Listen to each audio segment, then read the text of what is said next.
Souvent, lorsque on parle des écoles, les gens que, ils pensent que l'école, c'est un savant qui a un fondateur qui a laissé des traces, des avis juridiques et qu'on doit suivre.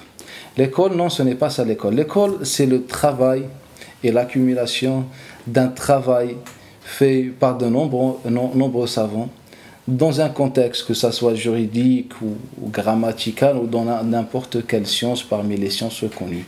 Donc, quand on dit une école, c'est un travail d'un ensemble des savants musulmans dans toutes les spécialités. Quand on dit par exemple l'école malikite, on n'est pas en train de parler uniquement de Malik, on est en train de parler de Malik, de ses élèves qui ont étudié ses paroles, qui ont étudié les hadiths et à partir de ces hadiths ont obtenu des avis juridiques et par la suite ont été suivis. Le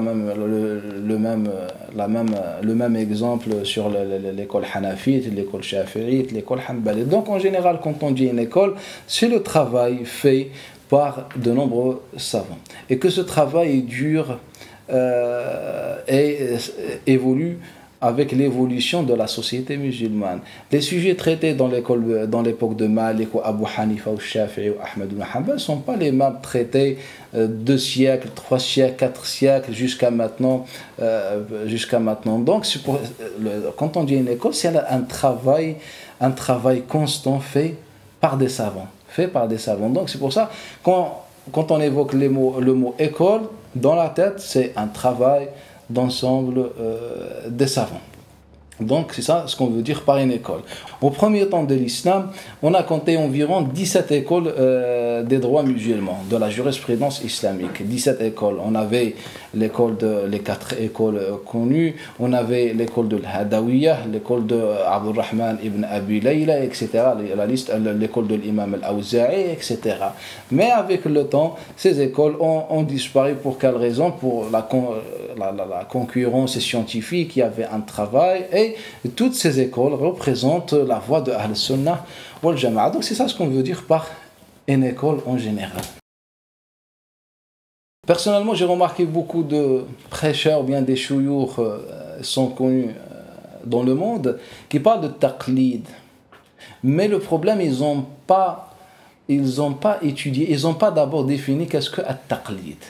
Car on parle de taqlid, on essaye de juger ce qui est ignoré par nous ou bien par les musulmans. Qu'est-ce que at-taqlid? Car avant de parler de taqlid, il faut le définir. Qu'est-ce que at-taqlid? Car certains ils disent taqlid est obligatoire, d'autres ils disent taqlid est interdit. Mais le problème, personne n'a, dans ma connaissance, n'a essayé de préciser qu'est-ce que at-taqlid. At-taqlid, souvent, les gens ils pensent que taqlid c'est le fait de suivre l'avis d'un savant sans argument. Souvent, at-taqlid et même d'ailleurs par certains fondamentalistes, on dit que at-taqlid c'est suivre les avis des savants qui ne sont pas argumentés, ou bien sans qu'ils nous donnent des arguments. Ça, c'est une forme de taqlid. At-taqlid, lorsqu'on étudie at-taqlid, la première question, est-ce que taqlid est une science, est une connaissance ou pas? Les fondamentalistes ils nous disent que taqlid ce n'est pas une science, car taqlid représente pas un avis personnel. At-taqlid, c'est le fait de se livrer aux autres dans, par exemple, le fiqh al-islami. Donc, quand on dit at-taqlid que ce n'est pas une science, donc ce terme s'applique sur ceux qui suivent les avis des savants, avec les arguments et sans les arguments. Et c'est ça la définition de l'imam al-Maziri et les grands fondamentalistes de l'islam. Que at-taqlid, le fait de suivre l'avis d'un savant, qu'il soit avec argument ou sans argument, on appelle at-taqlid. Sans argument, tout le monde peut comprendre, on appelle ça at-taqlid, suivre, imiter, etc. Mais quand on dit même avec argument, peut-être ça pose problème chez certains. Bien sûr, si on revient à la science et au fondement islamique, ça ne pose aucun problème, car on revient à la personnalité, à la connaissance, la maîtrise de celui qui pose la question. Mais on va expliquer le sujet. Quand on dit un savant m'a donné un argument, est-ce que j'ai les capacités intellectuelles de comprendre cet argument? Bien sûr que non. Donc au final, il me donne un argument, il ne me donne pas d'argument. la conclusion est unique. Je ne comprends pas l'argument. Donc l'argument c'est supplémentaire car je n'ai pas les capacités intellectuelles. Je vous donne un exemple juste tout facile. Tout le monde parle de la barbe. Que la barbe, elle est sunna ou pas sunna ou pas ni sunna ni wajib, ni etc. Tout le monde en parle. Mais maintenant, on va essayer d'expliquer, faire une démonstration du sujet. Moi, par exemple, je dis que la barbe, elle est obligatoire. Par exemple. Donc quelqu'un il me dit moi je fais pas at-taqlid d'après sa définition à lui. Donne-moi ton argument. Je dis le prophète sallallahu dans le hadith d'Abdullah ibn Omar et les autres sont connus. Le prophète il dit u'fu liha wa qussu shawarib. U'fu liha wa qussu shawarib. Il va me dire moi je ne comprends pas français. Donc s'il comprend arabe, il va comprendre. Donc s'il comprend pas l'arabe, je vais traduire. Je dis laissez pousser la barbe et raser ou couper les moustaches. Et donc, malheureusement, cela, c'est un argument pour les gens. Alors que, si je vous explique le hadith d'après les fondements et la langue arabe, là, vous allez vous rendre compte que ce n'était pas un argument. Malgré que c'est un hadith. Car le hadith, il n'est pas argument comme ça de sa naissance. Le hadith, une fois on applique dessus les fondements, etc., il devient un argument. Maintenant, on fait liha. De quel mot il vient du quel mot vient? Il vient du mot afa. Quand tu demandes à quelqu'un qu'est-ce que le sens de afa, il te dit pardonner. Afa ya'fu. Afa ya'fu, c'est, prenez n'importe quel dictionnaire, afa, ayn, fa, mad, ça veut dire pardonner. Ça veut dire taraka, laisser ou bien délaisser. Pourquoi on dit taraka? C'est-à-dire si quelqu'un me fait du mal, je dis afawtu ank. C'est-à-dire j'ai laissé de te reprocher des choses. Cela, on appelle ça le pardon. Donc dans la langue arabe, afa veut dire raser. Dans la langue arabe, afa veut dire raser. Alors que j'ai traduit en français, laisser pousser la barbe. Mais afa dans la langue arabe, ça ne veut pas dire que cela. L'origine du mot afa, ça veut dire raser. Ça, c'est la première chose. C'est la première chose. La deuxième chose, quand on dit u'fu, c'est un verbe dans l'impératif. Est-ce qu'il indique l'ordre ou pas? Pas la question. C'est pas s'il indique l'obligation, juste la recommandation. Non. Est-ce que le mot if'al, le verbe if'al, fait dans le sens cela, dans la langue arabe indique l'ordre? Non. Dans la langue arabe indique 16 sens. Donc pourquoi j'ai choisi l'ordre et pas les autres? Sachant que l'avis prépondérant, ou bien l'avis prépondérant chez les savants, ou bien, avant de donner comme ça pour être juste, que certains savants, ils ont dit que le mot if'al, qui semble dans l'impératif, indique 16 sens de la même manière. Certains d'autres, ils nous ont dit qu'il indique l'obligation et l'interdiction en même temps. Donc, il indique l'obligation et l'interdiction. Certains d'autres, ils ont dit il indique uniquement at-talab, la demande, qui soit obligatoire, obligation ou pas obligation, bien juste sunnah. Certains d'autres, ils ont dit il indique uniquement al-mubah, que c'est halal, autorisé, permis. Certains d'autres, ils nous ont dit il indique uniquement as-sunnah. Donc, quand je dis u'fu, déjà le problème, quel est le sens de u'fu? La deuxième, ce verbe, il indique quoi exactement? Et une fois, si j'arrive à établir et prouver avec des arguments, des fondements qu'il indique les fondements, qu'il indique l'ordre, maintenant est-ce que l'ordre indique l'obligation? Ou il indique juste as-sunnah al-mustahab, le conseiller? Après, il y a une divergence. Ça en est que dans la première partie. Après, le prophète sallam, il dit wa qussu shawarib, ou bien raser ou couper les moustaches. Maintenant, lorsque le prophète sallam, il dit u'fu et qussu. Maintenant, u'fu, il y a deux possibilités. Peut-être c'est raser, peut-être c'est le laisser pousser. Maintenant, on prend que c'est laisser pousser. Quand il nous dit laisser pousser et qussu et couper, et à chaque fois dans la même formule se répètent les deux, on rase et on laisse pousser. Qu'est-ce qu'il devient le sens? Est-ce qu'on laisse pousser ce qui est équivalent, bien ce qui dépasse ce qu'on rase, c'est-à-dire par exemple si je rase mes moustaches en laissant par exemple 1 millimètre et je laisse pousser ma barbe environ d'1 centimètre ou un demi-centimètre, j'ai réalisé le hadith ou pas? Na'am. Chez les savants de la langue, na'am, on a réalisé le hadith, car c'est ce qu'on appelle dalalat al-iqtiran, l'indication de l'association. Tellement sont dans le même contexte, ça indique en général la même chose, c'est-à-dire la quantité ou bien les mesures de la barbe, ce qui est un peu plus long, plus grand, plus long que les moustaches. Après, des savants, ils ont pas pris cela en compte. C'est juste un petit exemple.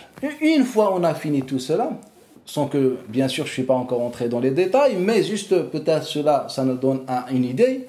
Une fois on a fini cela, on va remarquer que dans les hadiths du prophète sallam, où le prophète sallam parle de la même manière, en utilisant la même formule, sans divergence, que ça indique ni l'obligation ni le sunnah. Par exemple, le prophète sallam, il nous dit « Etaziru, fa inna al-yahuda wa nasara la yatazirun » mettez al-izar, cet habit comme la jupe, habit du Yémen.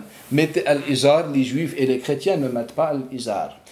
Qui c'est qui a dit que l'izar est obligatoire? Personne. Qui c'est qui a dit que l'izar est sunnah? Personne. Malgré que c'est la même formule. Donc pourquoi dans le premier hadith, si on dit que c'est l'obligation, bien c'est l'ordre? Pourquoi ici ce n'est pas l'ordre? Quelle est la différence? Le prophète sallallahu nous dit In ta'ilu fa inna al-yahuda wa sallu fi ni'alikum fa inna al-yahuda wa nasara la yusalluna fi ni'alihim. Le prophète sallallahu nous dit dans le hadith, il est connu d'Abu Daoud, il nous dit priez dans vos chaussures car les juifs et les chrétiens ne prient pas dans leurs chaussures. C'est-à-dire quand on prie on garde les chaussures. Quand on rentre dans les mosquées même des tapis on rentre avec les chaussures. Non, personne qui a dit ça. Donc on dit ce n'est pas obligatoire alors que c'est la même formule. Et la liste elle est longue. Le prophète sallallahu alayhi wa sallam dit Safiru wa hammiru wa shtanibu Safiru wa hammiru wa khalifu al-yahuda wa nasara. Mettez la teinture rouge ou jaune ou n'importe quelle couleur et faites différemment que les juifs et les chrétiens.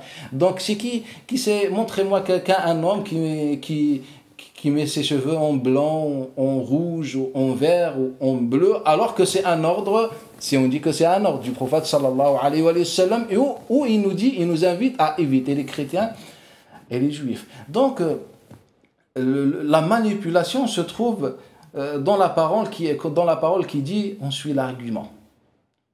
L'argument, le seul qui peut comprendre l'argument, c'est le savant qui est compétent dans les sciences. C'est ça l'argument en islam. Donc quand je donne une réponse à un simple musulman, en lui donnant ce que Allah a dit, ce que le prophète sallallahu a dit, ce que les savants ont dit, cela c'est un argument dans ma parole, dans mon utilisation, mais pour lui dans aucun cas ne représente un argument. Car il ne va pas le comprendre. Car n'importe qui ne peut manipuler ces soi-disant arguments comme il veut. Donc, c'est pour ça les fondamentalistes, les grands savants des fondements musulmans, ils nous disent que l'argument, que taqlid, c'est suivre l'avis d'un savant. Qu'il soit avec argument ou sans argument, c'est ça, at-taqlid. Donc, ceux qui me disent que non, on suit l'argument, quel argument vous êtes en train de suivre? Est-ce que vous avez déjà compris les arguments? Et ça, on peut appliquer cette méthode, et je peux appliquer cette méthode sur tous les sujets de la religion. Si Allah Ta'ala nous prolonge la vie, et je vais vous montrer que c'est une manipulation. L'argument, il est loin de là. Regardez le hadith du prophète sallallahu alayhi wa sallam. Innamal a'malu binniyat. Innamal a'malu binniyat. Il y a des tons de divergence dedans. Il y a beaucoup d'avis. Quel est le sens de innama et innamal a'malu binniyat? Est-ce que c'est général, c'est pas général? Et quel est le mot manquant? Car il manque un mot dans la phrase. Et ça, c'est une méthode arabe. Il y a une grande divergence. Et de cette divergence, ce hadith nous a sorti 3 écoles fondamentales dans l'histoire musulmane. L'école hanafite et d'un côté l'école shafi'ite et malikite et d'un autre côté l'école de l'imam al-Awza'i. L'école de l'imam al-Awza'i à partir juste d'une formule. Donc il y a une manipulation en disant que l'argument, il n'y a pas d'argument. Ça, c'est la première chose. La deuxième chose, ceux qui prétendent qu'ils ne font pas at-taqlid, prenez-les dans n'importe quelle situation. Par exemple, dans la prière. Par exemple, souvent, les wahhabis ils disent que nous, on ne fait pas at-taqlid. Montrez-moi un wahhabi qui prie différemment que ce que Al-Albani a dit dans son livre Sifat Salat al-Nabi. Montrez-moi un wahhabite. Je ne suis pas chez Navon dans le wahhabia, j'étais le seul qui ne suivait pas. Je connaissais des centaines, des milliers, quand je dis des centaines de milliers de wahhabites. J'étais le seul qui prit différent que ce que l'Albani a dit dans Sifat Salat al-Nabi. Et je descendais par exemple sur mes genoux. Et je faisais al-qabd après al-ruku'. J'étais le seul. Tous les prêcheurs que j'ai rencontrés parmi les wahhabiyya et les simples wahhabites, tous ils suivent à la lettre al-Albani dans Sifat Salat al-Nabi. Comment on explique ça? C'est-à-dire tous, ils ont la même vision de suivre al-Albani. Ce n'est pas possible. Déjà, on a dit même l'argument, quand on suit un argument, on n'est pas savant, on est en train de faire un taqlid. Mais on laisse cela à côté. Et comment ils peuvent expliquer que tous les wahhabites ils suivent à la lettre al-Albani? Et que les wahhabites de l'Arabie Saoudite suivent à la lettre Sifat Salat al-Nabi d'Ibn Baz. Ça c'est taqlid, ça c'est une manipulation. Parle avec n'importe quel wahhabite. Personnellement, j'ai parlé avec beaucoup de wahhabites. Et grâce à Allah Ta'ala, j'ai répondu à la question avec une perfection grâce à Allah Ta'ala. Quand je dis une perfection, c'est-à-dire une bonne réponse, convaincante. Et Allah Ta'ala est témoin. Beaucoup d'eux ont reconnu que c'était des vérités, mais au final, ils ont dit non, on ne suit pas. Et ils ont reconnu. Ça, c'est la manipulation. Tous les musulmans font un taqlid. Al-Shia, ils font un taqlid. Ils ont leur saint. Al-Khawarij font un taqlid. Ahl-Sunnah font un taqlid. Al-Wahhabiyya font un taqlid. Je ne connais aucun wahhabite qui ne suit pas l'Albani à la lettre. Je parle même de leurs savants. Soi-disant savants maintenant, docteurs, comme ils disent. Les diplômes partagés gratuitement. Donc, tous suivent al-taqlid. Donc, je pense qu'il y a vraiment une manipulation. Et on n'est pas obligé de répondre à cette question de taqlid, car ce sujet a été étudié. Et le taqlid est obligatoire sans aucune divergence, à l'exception d'un nadham parmi les mu'tazilites. Un certain nadham était savant dans le mu'tazila, celui qui a dit le taqlid n'est pas obligatoire, et aussi une tendance de mu'tazila de la ville de Bagdad, autrefois, a dit que le taqlid n'est pas obligatoire. Tous les musulmans ont dit que le taqlid est obligatoire dans toute l'histoire musulmane. Et alhamdulillah, on a étudié largement les fondements islamiques dans toute l'histoire musulmane. On a nadham parmi les mu'tazilites et on a la tendance de mu'tazila de Bagdad qui ont dit que le taqlid n'est pas obligatoire. Bien sûr, on ne parle même pas de Ibn Hazm al-Zahiri. Donc, le taqlid, on n'est pas obligé de répondre au sujet de taqlid car c'est une évidence. Et la deuxième chose, car même eux, ils font un taqlid. Ça, c'est la deuxième chose. La troisième chose, quand on parle de taqlid, qui c'est le meilleur?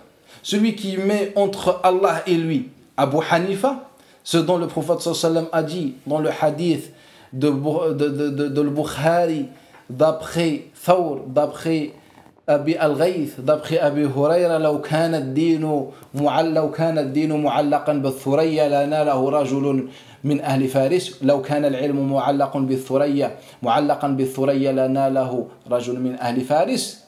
Ce dont le prophète sallam dit dans le hadith de Bukhari, si la science, la connaissance, le savoir était attaché aux étoiles, il sera pris par un homme de Faris, Perse, et tous les savants musulmans ont dit que c'était Abu Hanifa.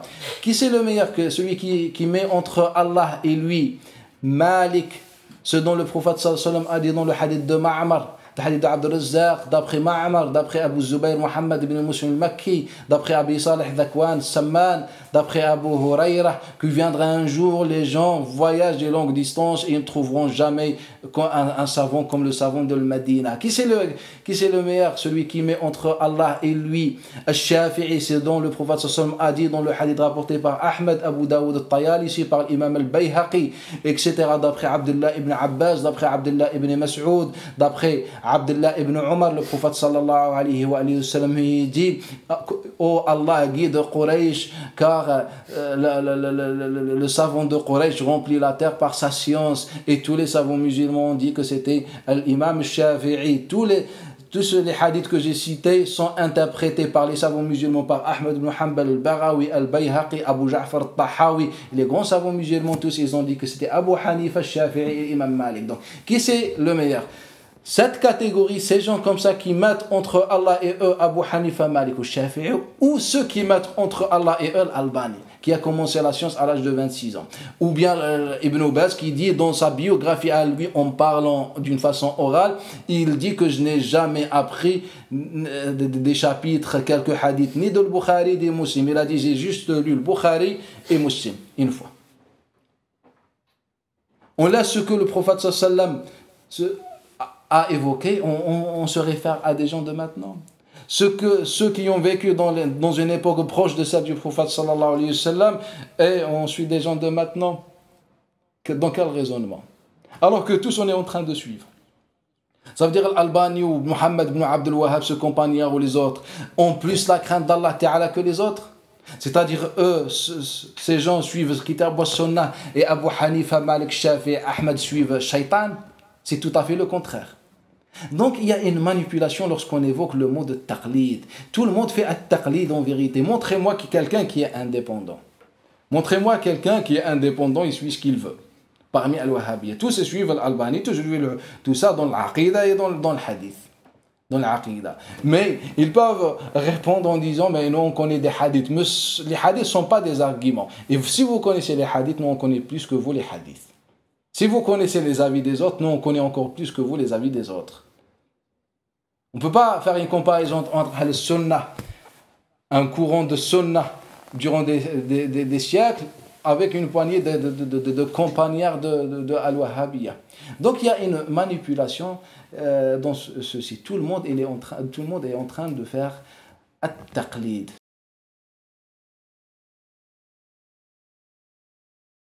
Wallahi, Allah Ta'ala a tranché à ce sujet dans le Coran al-Karim. Wa yastaftounak, qul illah yuftikum.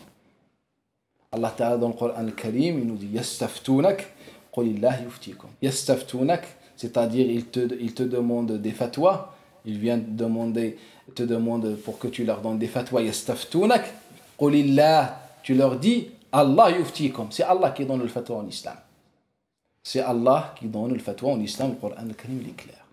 Allah Ta'ala dit وَلَوْ رَدُّوهُ إِلَى الرَّسُولِ وَإِلَى أُولِي الْأَمْرِ مِنْهُمْ لَعَلِمَهُ الَّذِينَ يَسْتَنبِطُونَهُ مِنْهُمْ. Et Allah Ta'ala dit dans ce qui signifie, s'ils sont retournés vers le prophète sallam dans sa vie.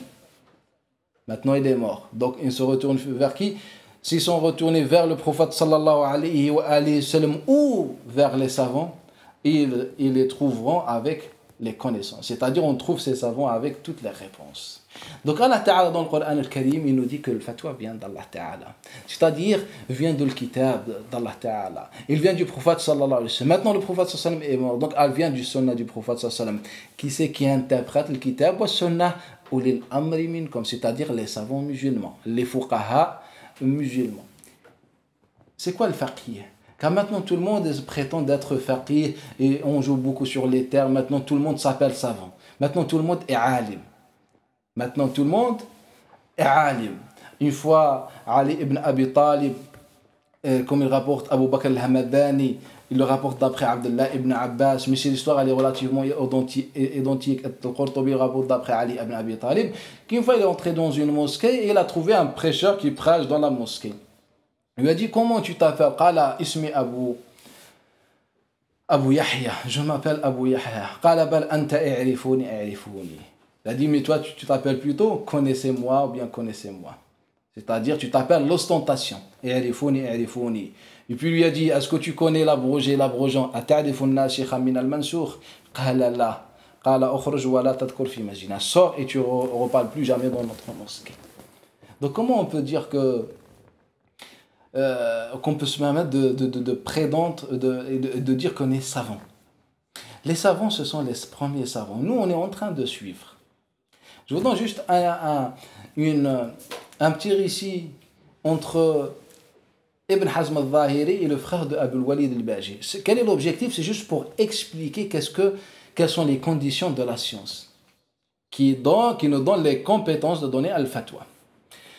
Abul Walid al-Baji, Sulayman ibn Khalaf, il avait un frère qui s'appelle Ibrahim ibn Khalaf al-Baji.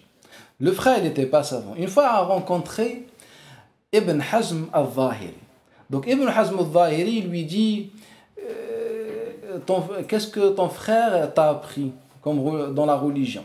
Donc, Ibrahim ibn Khalaf al-Baji dit à Ibn Hazm al-Zahiri, il m'a appris al-Mudawwana et certains livres. Al-Mudawwana de Sahnoun, d'après Ibn Qasim, d'après Malik.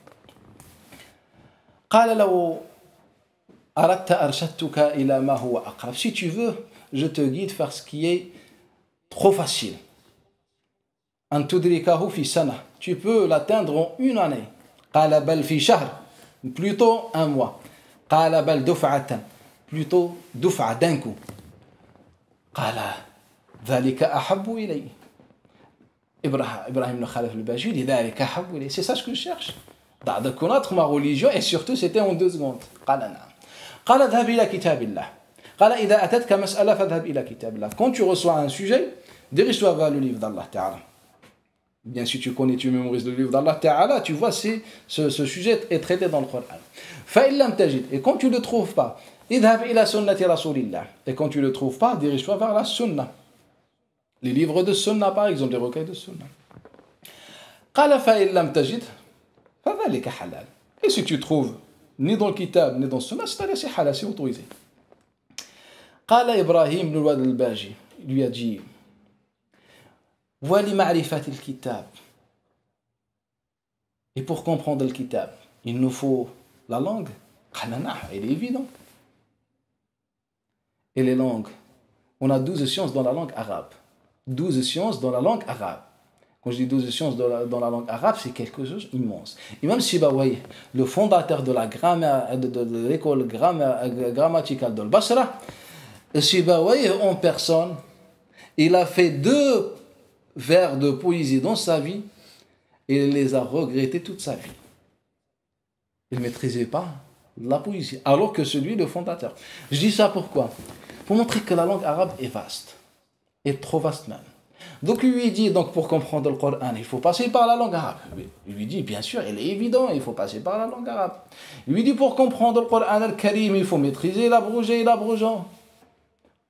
Bien sûr, il est évident. Pour connaître le Coran al-Karim, il faut connaître les causes de descente de versets. Pour connaître le Coran al-Karim, il faut connaître les sourates makouas, les sourates de Madina, les sourates du voyage, les sourates du ciel, les sourates de la terre, les sourates du lit, les sourates de la bête, etc. C'est une science vaste.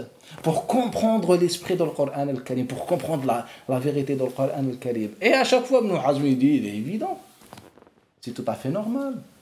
Et après, il se retourne vers Sunnah. Donc, pour comprendre Sunnah, il faut distinguer le faux du vrai et les transmetteurs, etc. À chaque fois, Ibn Hazm al-Zahiri lui dit قال لقد أرشدتني ما لو سهرت له الظهر كله ما أفنيته. Tu m'as guidé vers une chose impossible. Il lui dit Ibrahim ibn Khalaf al-Baji. Ça, c'est la vérité.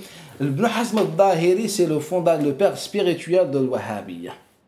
Donc, al-Wahhabiyya, ils sont en train de nous dire que chacun est capable de maîtriser toutes ces sciences. Ce sont des menteurs. Ça, c'est un travail qui a été fait durant des siècles. Ce n'est pas en 2 secondes on peut atteindre ce niveau. Et qui c'est qui peut arriver à atteindre ce niveau? Et déjà, montrez-moi. J'ai étudié des centaines de livres de l'Wahhabiyya. Wallahi, souvent, ça me fait mal au cœur.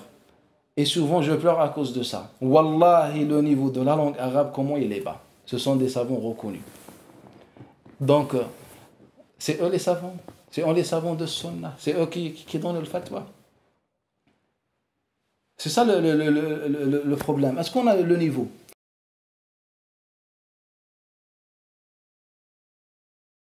Je vous donne juste un exemple. On prend le Coran al-Karim. Moi, ce qui me fait mal, surtout ici en France, je vois des gens qui sont partis au Yémen apprendre quelques années, 2, 3, 4 ans, 5 ans, 6 ans, 7 ans, plus ou moins. D'autres qui sont partis en Arabie Saoudite pour apprendre, et etc. Ils reviennent et j'entends des frères me disent ils font tafsir. Ça, c'est la crainte d'Allah. Abu Hayyan al-Gharnati, lorsqu'il a fait son tafsir, il a fait tafsir après avoir maîtrisé 7 langues et mémorisé les 10 recueils de la poésie arabe. Plus d'1 million de vers. Et bien sûr, sa maîtrise de la grammaire et la rhétorique arabe. Et après, il a fait son tafsir. Des gens comme ça, ils font tafsir. Wallah, ils n'ont pas la crainte d'Allah Ta'ala. Ils veulent nous mener à des catastrophes. Ils veulent détruire l'islam. Ce sont pas des gens qui méritent de se mêler dans l'islam ou bien de parler de l'islam. Ils veulent que n'importe qui parle de l'islam de n'importe quelle manière. Ils veulent faciliter l'islam pour le falsifier, malheureusement. Donc, si on voit que toutes ces conditions, après on trouve des gens qui font at-tafsir. C'est logique. Et vous connaissez des gens comme ça plus que moi. Les gens, ils font tafsir. Qu'est-ce qu'il a étudié? Il est né dans une cité ou je ne sais pas, ou bien il est venu du bled à cause de la pauvreté, et maintenant, après il est parti en Arabie Saoudite ou au Yémen, et maintenant il revient dans le tafsir, dans le fatwa, et rappelez-moi, il répond. Je n'ai jamais fait at-tafsir dans ma vie. Et souvent les frères me demandent de faire at-tafsir. Et je n'ai jamais fait tafsir et je le ferai jamais, incha'Allah ta'ala. Malgré que, grâce à Allah ta'ala, wallah, ce que je me maîtrise, tous ces gens-là, réunis tous ensemble, ne peuvent pas le maîtriser même dans 2 siècles. C'est grâce à Allah ta'ala. Wa amma bi ni'mati rabbika fahaddith. Quand j'ai fini l'école grammaticale de Basra, eux, ils étaient encore, je ne sais pas en train de faire quoi. Et grâce à Allah Ta'ala, je maîtrise les 2 écoles de Koufa, de Basra, avec leurs fondements et avec leur divergence, la grammaire comparée et avec leur ilal. Grâce à Allah Ta'ala. Et je ne donne jamais à tafsir. Et le Coran est plus grand que moi. C'est la parole d'Allah Ta'ala, le Coran al-Karim. Quand elle devient la parole d'un homme, on peut bien sûr l'expliquer, l'étudier, mais c'est la parole d'Allah, elle est plus loin. On passe d'abord par les savants afin de comprendre et en tirer un peu profit de la parole d'Allah Ta'ala. Donc le problème se trouve dans la crainte d'Allah Ta'ala. Quand ils nous parlent les savants les savants des fondamentaux sur les conditions de l'ijtihad, ils nous disent qu'au minimum, certains savants, ils nous disent qu'il faut que la personne mémorise 11 000 hadiths. Certains, ils sont un peu, ils ont une tolérance, ils nous disent 4 000 hadiths. Certains d'autres, ils nous disent 5 000 hadiths. Certains d'autres, ils nous disent 20 000 hadiths. Qui c'est qui mémorise 20 000 hadiths parmi ces wahhabites? Tous réunis ensemble. Montrez-moi un qui mémorise 20 000 hadiths. Et vous avez le temps de faire des recherches. Wallah, ici le problème, c'est la crainte d'Allah Ta'ala. On a l'imam Malik ibn Anas qui mémorise environ 1 million de hadiths. Ahmed ibn Hanbal, etc. Il est Amir al-Mu'minin qui mémorise environ 1 million de chaînes de transmission. On laisse ces savants de l'islam, l'honneur de l'islam, la lumière de l'islam pour se référer à n'importe qui. De dire qu'on est compétent de donner al-fatwa, wallah, c'est une grande responsabilité auprès d'Allah Ta'ala. On n'a pas la crainte d'Allah Ta'ala. C'est ça le problème chez Al-Ummah.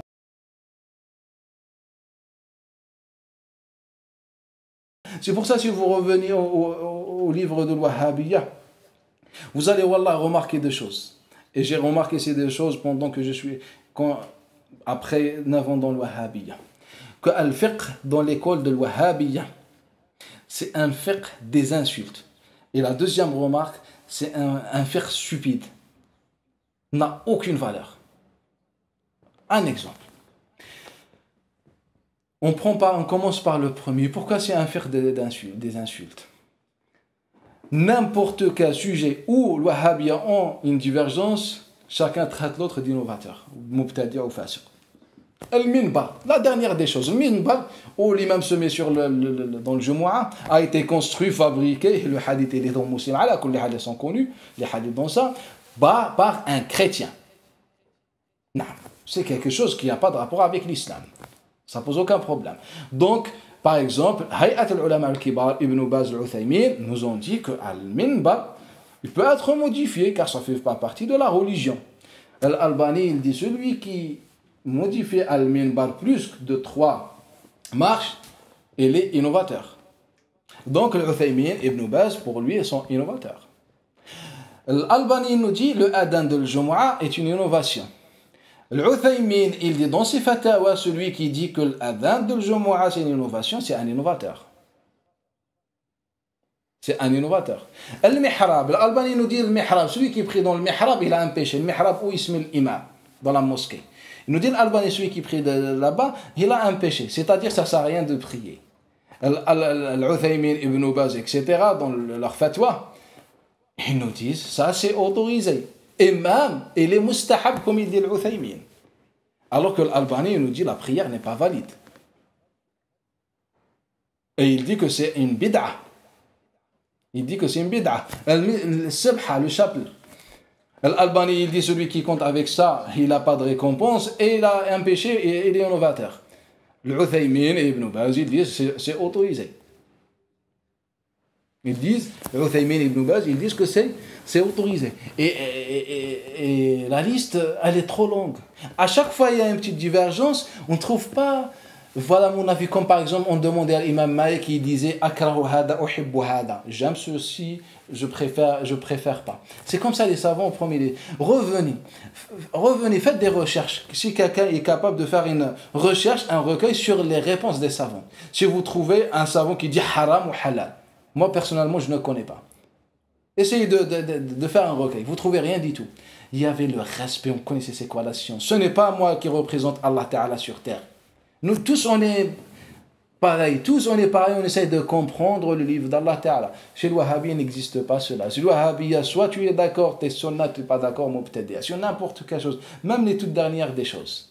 Manifestation, celui qui autorise manifestation, il est mubtadi'. L'autre, il dit celui qui n'autorise pas, il est traître. Et l'histoire des langues. Ça, c'est le fiqh. C'est ça le fiqh qu'on apprend. Mais on comprend pourquoi. Ils n'ont pas les compétences de l'ijtihad. C'est pour ça que leur fatwa elle est aussi bizarre et ils sont pervers dans leurs propos. Et la deuxième chose, le fiqh de l'Wahhabiyya, il est stupide. Moi, j'ai honte que des non-musulmans lisent les livres de l'Wahhabiyya. J'ai honte. Ce n'est pas ça l'islam. Et par Allah Ta'ala, Allah n'a jamais envoyé le prophète sallam pour nous enseigner le faire de Wahhabiyya. Par exemple, juste la chimie. La chimie pour eux, c'est shirk. Et c'est pour ça, lorsqu'ils parlent de Jabir ibn Hayyan, qui c'est Jabir ibn Hayyan? Jabir ibn Hayyan, c'est un biologiste qui a découvert l'acide chlorhydrique. Qu'on met dans les batteries, tout ça, après ils conduisent des Ferrari en Arabie Saoudite, etc. Donc, Jabir ibn Hayyan, il a découvert beaucoup de choses, comme l'acide chlorhydrique, l'acide nitrique. C'est lui le premier qui les a découverts. Donc, lorsqu'il parle de lui, il dit il était mushrik. Comme par exemple, Ibn Taymiyyah, même il a parlé de lui. Et shirk. La chimie, c'est shirk. Ça, c'est un fiqh. Ils me disent, la psychologie, c'est de la sorcellerie. L'hypnose, c'est de la sorcellerie. Ça, c'est le fiqh. Allah a envoyé le prophète sallam. Wallahi ma hada bidin. Par Allah, ce n'est pas une religion et elle ne vient pas d'Allah Ta'ala. Le fiqh de l'allaitement. Que une femme adulte peut allaiter un homme adulte dans la rue. Naam, pour eux, c'est autorisé. L'Uthaymin, il a autorisé. Mais il a dit, je préfère. Ala kulli hal, les enregistrements sont disponibles. Et aussi dans leurs ouvrages. Il a dit c'est autorisé, mais je préfère qu'elle met son lait dans un verre et elle donne. Ça, c'est de la perversité.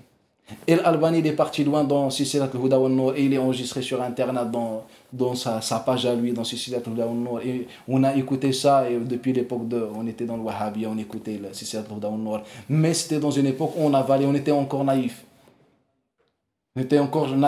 On parle de l'âge de 17 ans, 18 ans.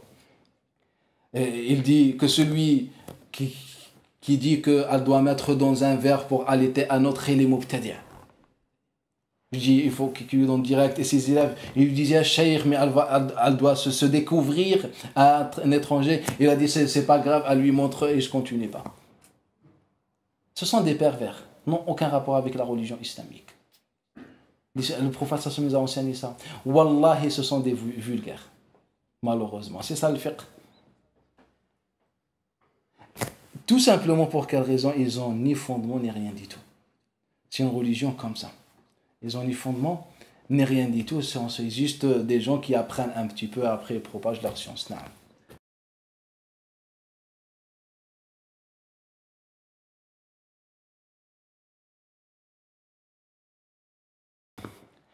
La première chose, ces gens-là, ils ne se réfèrent pas aux avis. En fait, eux, ils ne donnent aucune importance aux avis des anciens savants. Pour eux, ils prétendent qu'ils suivent le kitab ou le sunnah. Et lorsqu'ils trouvent des avis compatibles et marchent dans leur sens, ils disent voilà les avis. Ça, il faut le comprendre. Al-Wahhabiyya, si tu entends un cheikh wahhabite en train de rapporter un avis, tout simplement pour une simple raison, c'est juste pour convaincre et que la parole marche dans son sens. Et par Allah Ta'ala, si tu lui donnes une parole d'un autre savant qui ne va pas dans son sens, il va te dire non. Il va te dire le kitab wa sunnah. Ce sont des hypocrites dans la da'wah et dans la fatwa. Ils ne sont pas honnêtes.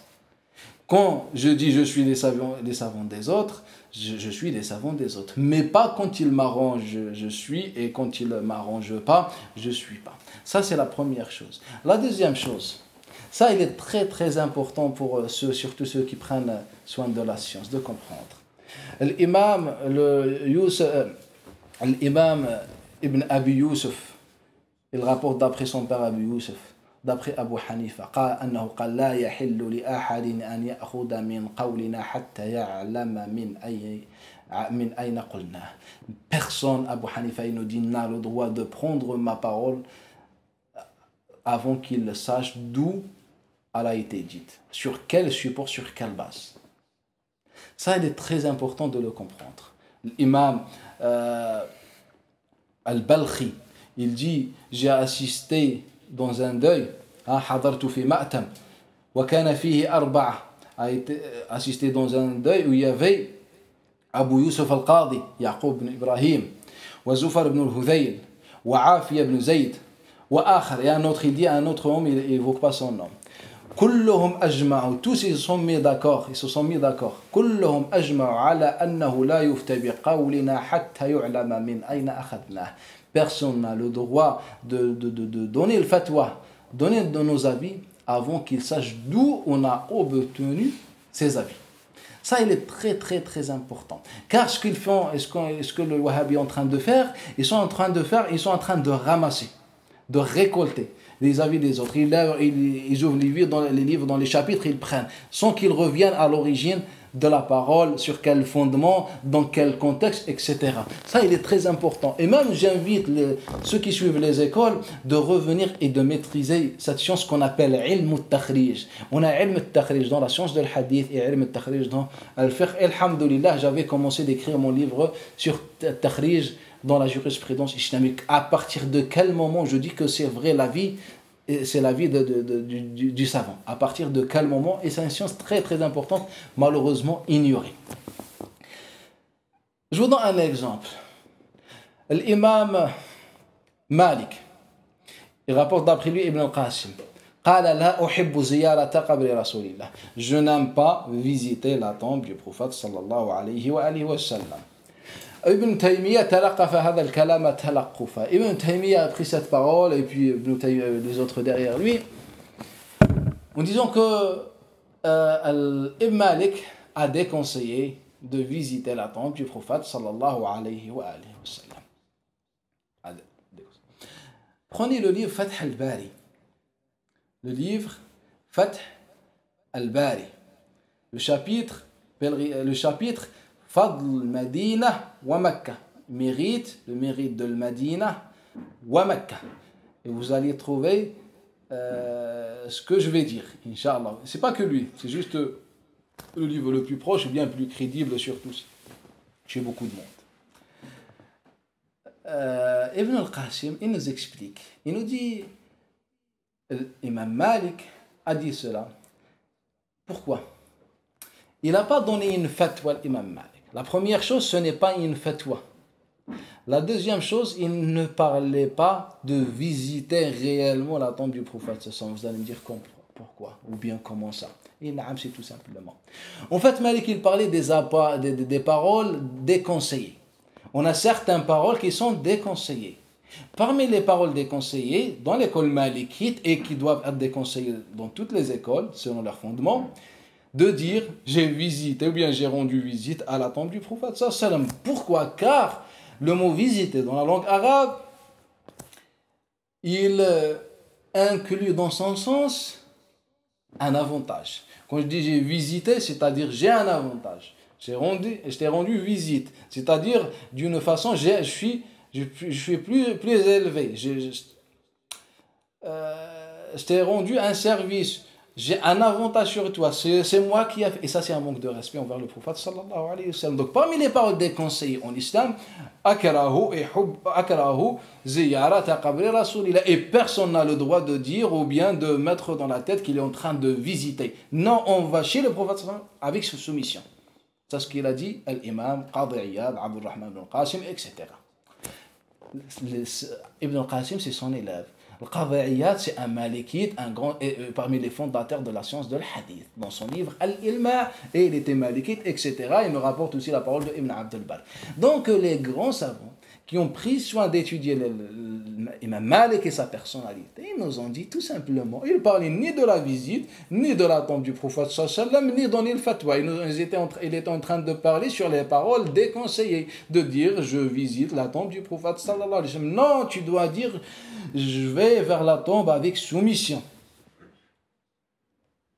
Donc, pourquoi on est arrivé à un point où on entend des gens qui disent que le Taymiyyah ou bien que le Malik a déconseillé ceci.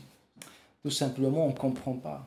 Car on fait quoi? C'est comme Al-Farash al-Mabtout, comme les papillons qui cherchent dans les fleurs, un petit peu comme ça, un peu comme ça, un peu comme ça, et c'est bon, on récolte, on appelle ça une science. Ça, ce n'est pas une science, c'est une perte de temps. L'imam al-Qarafi, Ibn Abi Hubayra, l'imam al-Zarkashi, c'est-à-dire de toutes les écoles. Tous sans aucune divergence, ils ont dit si le savant ne suit pas une école, n'a pas le droit de donner un avis juridique. Tous ils ont dit là. Revenez au livre de Sharh Tanqih al-Fusul de Qarafi. Revenez à l'imam de le livre de l'Usul de l'imam al-Zarkashi, de Ibn Abi Hubayra. Et la liste elle est longue. Tous les fondamentalistes des écoles nous ont dit, revenez dans tous les livres des fondements, le chapitre de l'Ijtihad, tous ils ont dit, si le savant, bien celui qui prétend la science, ne suit pas une école, on n'a pas le droit de suivre ses avis. Pourquoi? Car ils n'ont pas de fondement. Ils font ce qu'ils veulent. Regarder l'Albani, ce qu'il a fait dans la science de l'hadith, il a fait des catastrophes. Là, il dit on applique cette règle, et le lendemain on n'applique pas cette règle, et le lendemain je ne sais pas quoi. Toujours, c'est pour ça, aujourd'hui c'est authentique, le lendemain c'est daïf, le lendemain c'est mensonger. Ils n'ont pas de fondement malheureusement. Et aussi dans le faire, c'est une catastrophe. Donc on n'a pas le droit, le musulman n'a pas le droit de prendre les avis de quelqu'un, d'un profiteur ou quelqu'un d'un chômeur qui est en train de récolter des paroles à gauche, à droite. Sans qu'ils le sachent, ils reviennent aux origines des paroles. Un exemple de l'imam Abu Hanifa, il a dit, on ne dit pas bihaqqi fulan ala Allah, par le droit d'un tel sur Allah Ta'ala. Bihaqqi fulan. Donc ils nous ont dit que, donc voilà, l'imam Abu Hanifa déconseille at-tawassul, l'invocation de Dieu par la faveur du bien, par le droit du prophète sallallahu alayhi wa sallam. Non, l'imam Abu Hanifa, il parlait de la croyance face aux mu'tazilites qui ont prétendu un principe qu'on appelle l'aslah wa salah, qu'il y a des choses qu'on peut imposer à Allah Ta'ala. Imposer à Allah Ta'ala. Donc, il nous a dit, personne n'a le droit, n'a la compétence d'imposer des choses à Allah Ta'ala. Donc ça, c'est le principe de Al-Sunnah. Le Mu'tazila, ils disent le contraire. Donc c'est pour ça, l'imam Abu Hanifa, il a dit, je déconseille de dire bihaqqi fulan, par le droit d'un tel sur Allah Ta'ala. Donc il ne parlait pas de tawassul. Mais pourquoi on a compris cela? Car on ne comprend pas les origines. Même Abu Hanifa, il a dit, je n'autorise pas à quelqu'un de prendre mon avis sans qu'il revienne à mes ressources, à mes bases, à mes fondements, malheureusement. Ceux qui suivent, ce qu'ils sont en train de dire, c'est une manipulation. Et ceux qui sont en train de rapporter, c'est des mensonges dans des mensonges.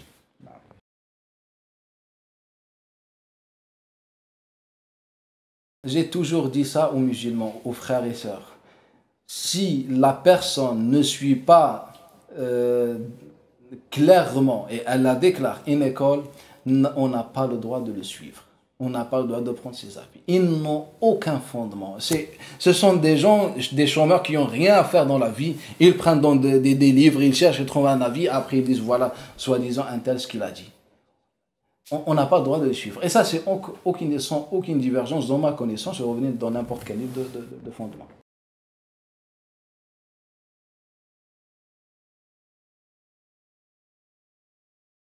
Ce sujet, ça peut prendre beaucoup de temps, mais moi je vais le résumer en deux choses. La première chose, si quelqu'un, il se sent qu'il a vraiment la science, parmi ceux qui tiennent ces propos, de venir et me montrer qu'il y a un avis chez les écoles où il n'y a pas le kitab ou le sunnah. Et je lui donne plusieurs années de recherche. Il prend son temps, il vient, il peut ramener des livres, il me montre qu'un avis dans l'école malikite ou shafi'ite ou hanafite n'a pas le kitab ou le sunnah, à condition, si lui, il a le kitab ou le sunnah. Car le kitab ou le sunnah n'ont pas traité chaque sujet, ils nous ont donné des fondements. C'est-à-dire, où lui, il a un texte, où les écoles n'ont pas de texte, ou bien une des écoles n'a pas de texte, entre le Hanafiya, le Shafi'iyya et le Malikiyya. Et j'ai proposé ça il y a plusieurs années. Montrez-moi, n'importe quel sujet. Même vous, si vous arrivez à faire des recherches et montrer que dans certains sujets, une école n'a pas de hadith, par exemple, et soi-disant c'est wahhabiyya en un hadith. Montrez-moi, et celui qui est capable, bismillah, quand il veut, où il veut, et la porte elle est ouverte. Ça c'est la première chose, pour résumer, car on ne peut pas donner toute la jurisprudence islamique avec les arguments, ça nous prend du temps. Et alhamdulillah, on enseigne par exemple l'école hanafite avec ses arguments, et les cours sont enregistrés, et à chaque parole dite, il y a un kitab wa sunnah. Ala kulli hal, on peut revenir au cours. La deuxième chose, on résume une histoire rapportée par l'imam al-Hakim fi ma'rifat ulum al-hadith. L'imam al-Hakim nous rapporte, d'après Abdul Warith ibn Sa'id ibn Zakwan, il a dit: j'étais à Mecca et j'ai rencontré Abu Hanifa ibn Shubruma et Abdurrahman ibn Abi Layla. Il a rencontré les trois à Mecca, dans un pèlerinage. فقلت يا أبا حنيفة. Abdul Warith, c'est un grand savant et c'est un grand transmetteur de Bukhari et Muslim. Donc Abdul Warith ibn Sa'id ibn Zakwan, il dit: Ya Aba Hanifa, qu'est-ce que tu dis sur un homme qui a accompli une vente en imposant une condition? En imposant une condition, c'est-à-dire je te vends ceci à condition que tu me fasses ou quelque chose. Abu Hanifa répond: la vente est invalide, la condition est invalide. Al-bay'u batil wa shtartu batil. Il a dit: je me suis dirigé vers Ibn Abi Layla en lui posant la même question. Quelqu'un a accompli une vente en imposant une condition. Il m'a répondu: Al-bay', la vente est valide, la condition est invalide.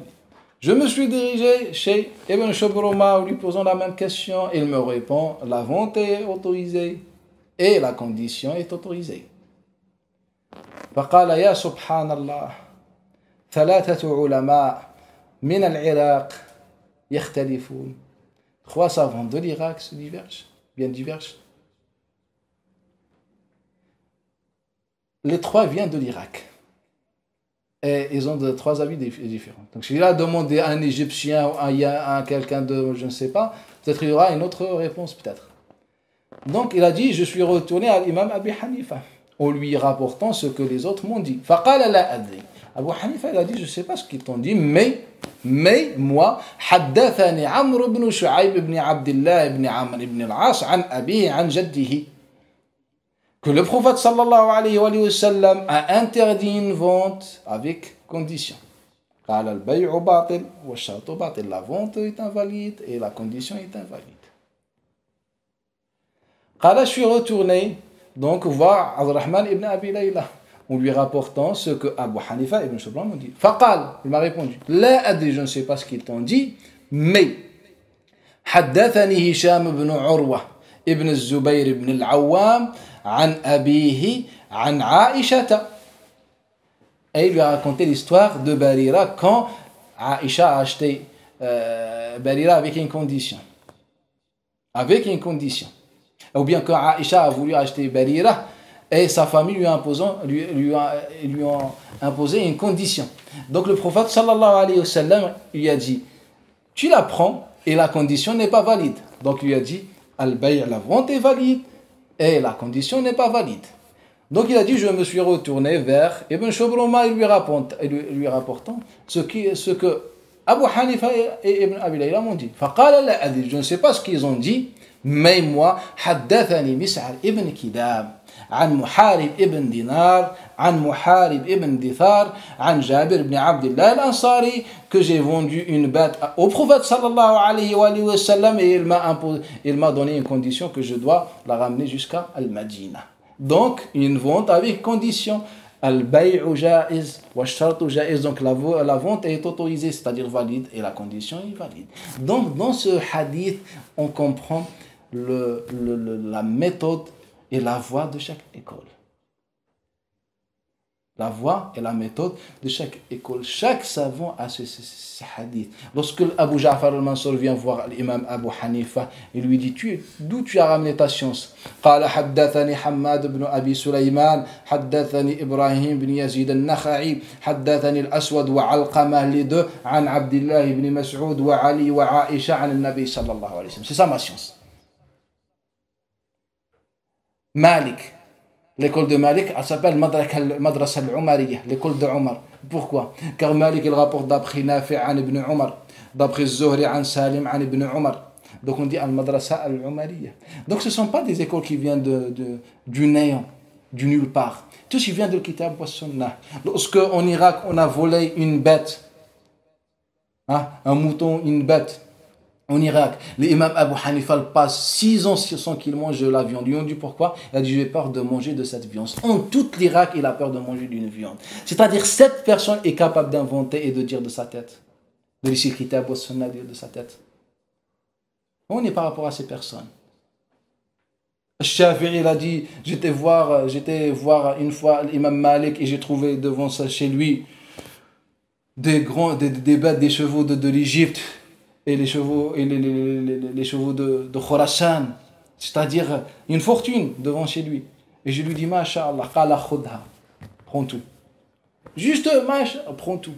Une fortune, c'est-à-dire comme si l'un de nous a, je ne sais pas, plusieurs maisons, plusieurs voitures, plusieurs biens, et quelqu'un dit, Masha'Allah, on lui dit, prends tout. On est capable de faire ça. Malik a dit, prends tout. Mais pour quelle raison? Au moins tu gardes, Shafi'i dit à Malik, au moins tu gardes une bête pour toi. Qala inni la astahi an tata'a qadamai turbata rasulillah. Inni la astahi an ata'a ala hafiri dabbatin arda rasulillah. Turbata rasulillah. J'ai honte de marcher sur une bête sur la terre du prophète sallallahu alayhi wa sallam. De monter sur une bête sur la terre du prophète sallallahu alayhi wa sallam. Imam Malik est capable d'inventer. Imam Malik est capable de laisser le Kitab wa Sunnah et suivre le Hawa. Il faut être un peu logique. Quand on parle des écoles, on n'est pas en train de parler des voyous. On est en train de parler des savants de l'islam mentionnés dans le hadith, reconnus par tout le monde. On n'est pas en train de parler de l'Albani, ou bien on est en train de parler de Ibn Baz, ou bien en train de parler du compagnon de Uyayna. على كل حال أقول هذا الكلام وأستغفر الله لي ولكم فاستغفروه إنه هو الغفور الرحيم.